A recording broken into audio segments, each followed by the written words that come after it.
Tinc aquests fulletons que van sobrar i em vull fer un bloc de notes.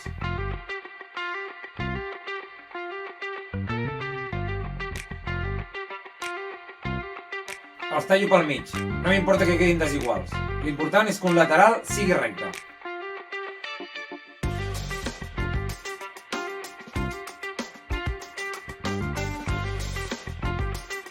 Ara el subjecto bé i hi poso cola blanca. Un cop la cola secat, li passo una llima fina i hi poso una altra capa de cola blanca.